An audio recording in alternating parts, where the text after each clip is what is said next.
So how is Final Cut? I hear like some people say they absolutely love it. Some people think it's the worst thing ever created. What is your opinion on Final Cut? I've never actually used it myself.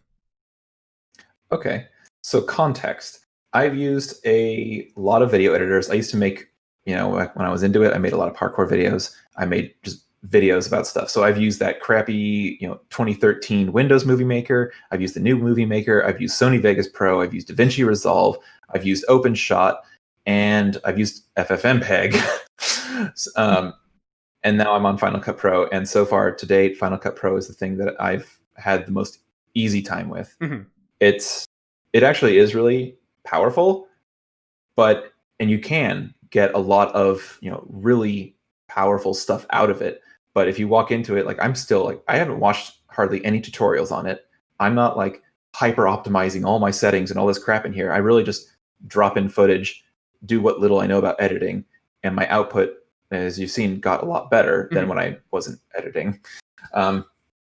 But stuff like just chroma key your green screen, overlay multiple layers, and fiddle with different elements. Like I got the recorded iPhone screen, and then I added an image of a frame that's transparent and put like it looks like an iPhone on your screen while it's going and you're talking about it. Like all that stuff, super easy. Add some layers, add some music, change some settings. It's so easy. And then what I really enjoy about it is that at least with my setup and what I have, I'm not sure if this is different between different models because I'm still new to all this Apple stuff.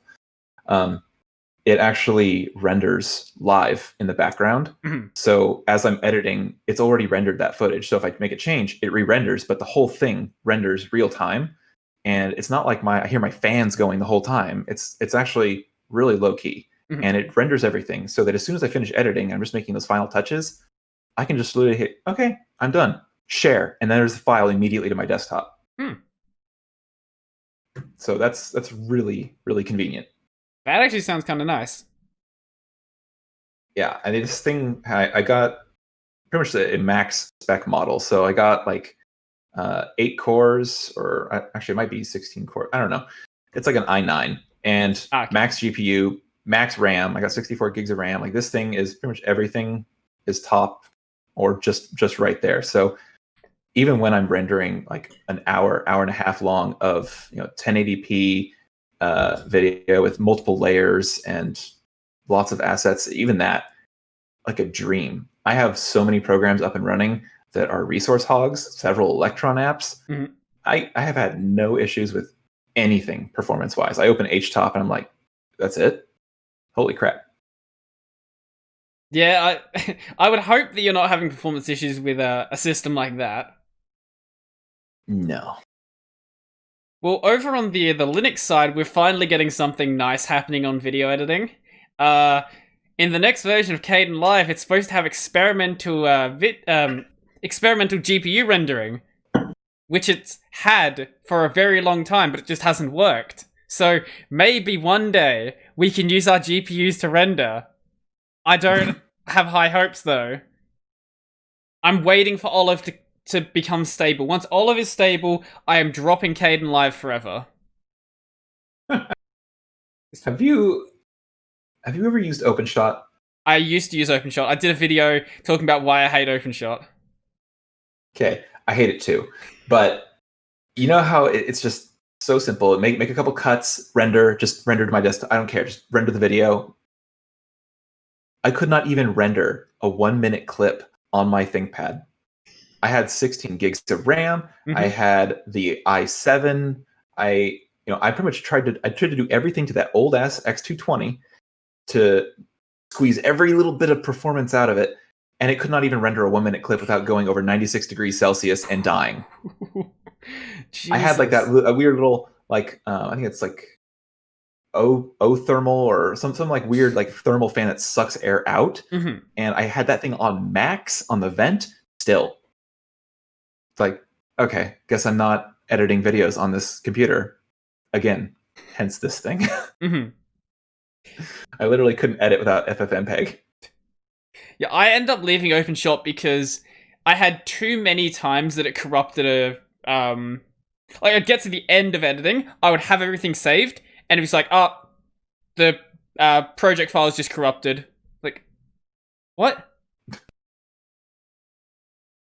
So one thing I like about Final Cut Pro, if I'm allowed to keep plugging Mac stuff, You can do that. That's um, fine. one thing I really like about it is that sometimes I've had crashes. It's Mhm. only been like twice since I've owned this thing, and I don't even think it's related to like the size of whatever I'm working on. But it crashes. I open it. Everything's exactly where I left it. Mhm. No issues. Just that was weird. Okay, back to work. And then I have a video. I think it's my video in 2 weeks is how a lot of these other video editors, I think DaVinci Resolve, Adobe, whatever the Adobe thing is that people use, there's like some way where you can get your edits or whatever you're editing, like the metadata of your editing, Mhm. exported to a plain text file so that you can grab timestamps from markers in your timeline of the video feed.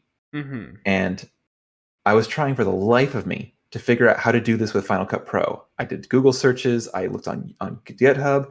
Nothing. I looked at the Apple documentation about this. So turns out Final Cut will actually export to some weird format, FCP XML. So XML, but weird Final Cut Pro stuff. Sure. In any case, I took that plain text output. It's XML tags. One of them is called marker. Mhm. I, grep out all the markers. I look at stuff. And there was this weird time conversion, like the way they represent time, like it's a starting point in some weird format divisible by this number. That's like the starting point, and then duration. And it was stupid. Mhm. And I couldn't find any documentation, any videos, any resources on it whatsoever. And then I find like a 1-year-old GitHub project of somebody using exactly that, but for like Blender. Like Sure. they took all these timestamps for something for Blender. So I like totally chopped up their script. It's like some Python script, and made like a little bit of a bash helper thing because I'm not that great with Python yet. And basically made it read from standard in, output to standard out, and it'll pull out all those markers and formulate my YouTube timestamps. So I basically just put markers in my video, Mhm. save the rendered clip, which it does in the background, and then save the XML file, run the script on the XML file, and now I have a plain text file with all of those formatted timestamps. So if you look at any of my videos, that pinned comment, Mhm. that's completely automated. I just make markers in the timeline, Hmm. export the XML, and bam. And so that whole workflow and all the resources, I got a video about that coming out in 2 weeks. I was really happy with that one. I should look into doing that in or seeing if it's possible in Caden Live, because people keep being like, "Hey, you should do markers in your like you can do markers in like the description or whatever." I'm really lazy. I've done them for some videos and then just forget to do them for others. Yeah, the laziness factor of that is one of the reasons why I didn't do it a lot. Mm-hmm. But if you haven't noticed, I'm really long-winded, so Yeah. it's a necessity. Well, with my videos, it doesn't really make as much sense, but when you're doing a very structured tutorial, I can see why there'd be value there.